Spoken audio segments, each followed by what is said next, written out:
Welcome back to Whatever Works, and now Elizabeth Vaughn can take us over and up at the Gilmerton Bridge. Many of us are familiar with driving over drawbridges in Chesapeake, or getting stopped at them. But have you ever wondered who is operating the bridge? Well, we got a chance to visit Matt Yeager, who operates the Gilmerton Bridge from way above traffic on Military Highway.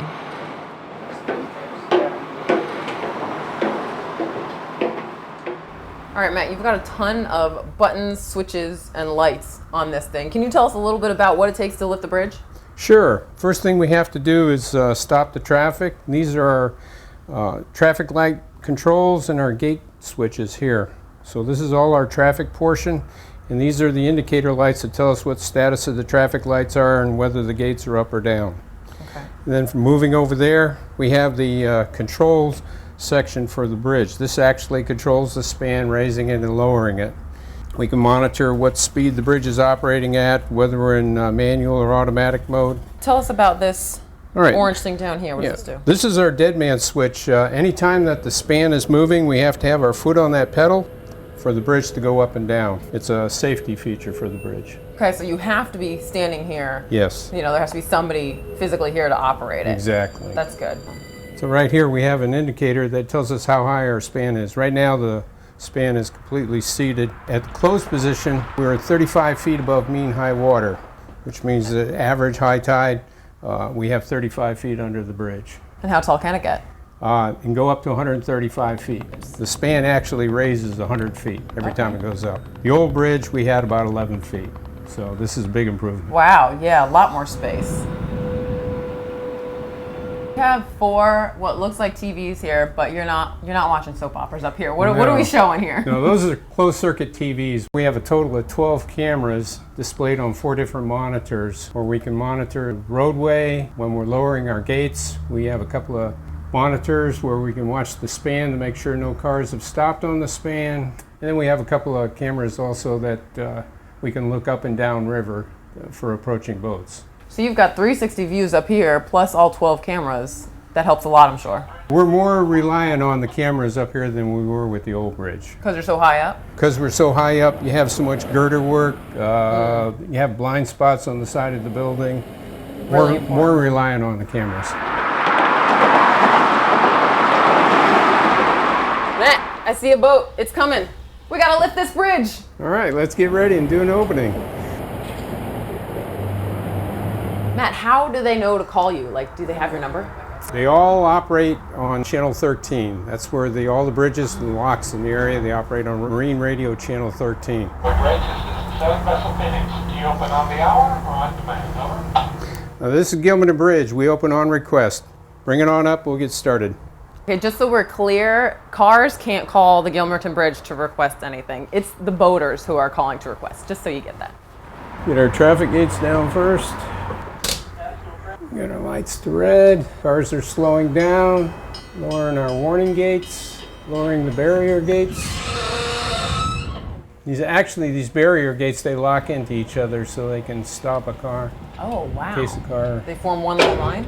Exactly. Time to lift the bridge. Do I hold it here? Let it go.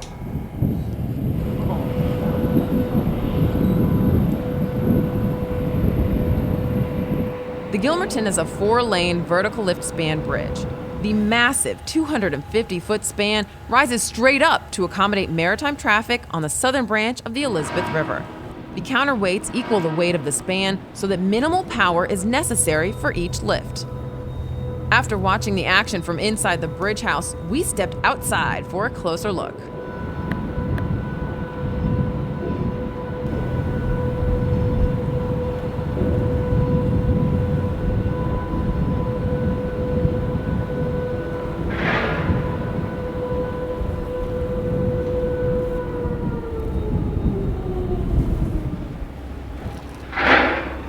We're about 135 feet above the water. I'm a little bit creeped out by the heights, but it's kind of cool. Look how high we are.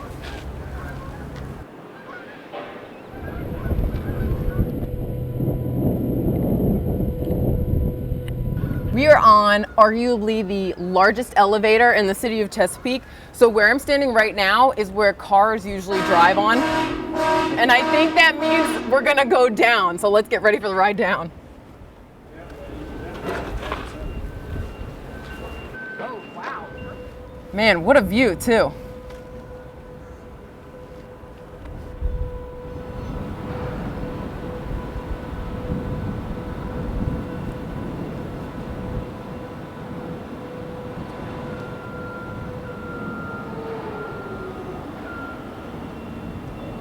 On the way down, the teeth of the span fit like a puzzle piece and reconnect Military Highway.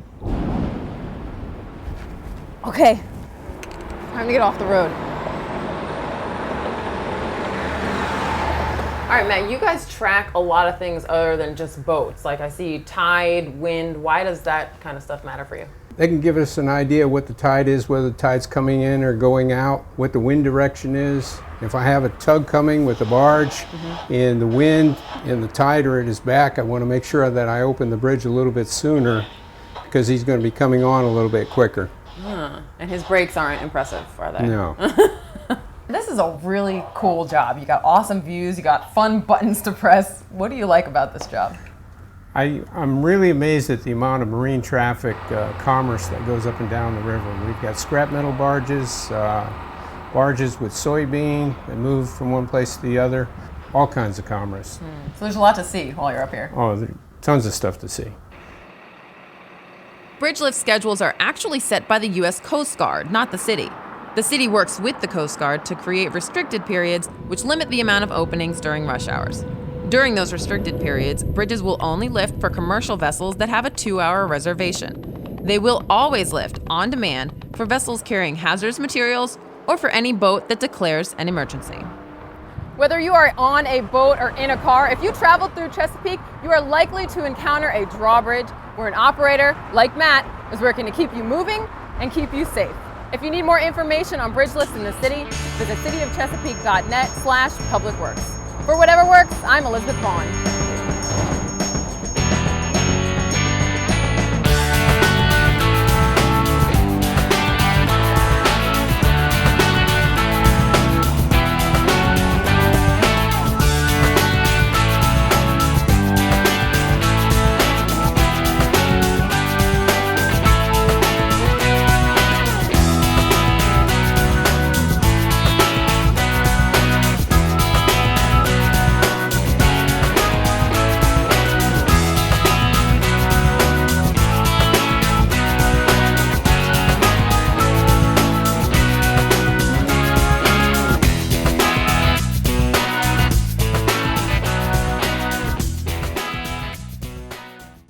We are this close. We're this close. We are this close of uncertainty to making history. This close to changing the world. We are this close. This close. This close to making sure no child suffers a crippling disease. Ever again. This close. We are this close to ending polio. Ending polio. All we need is you. This close. If we don't act now, we may lose this chance forever. Help Rotary make history at endpolionow.org. No more, it's none of my business. No more. He didn't mean it. No more, she was drunk. No more, he was drunk. No more bystanding. No more ignorance. No more excuses. No more.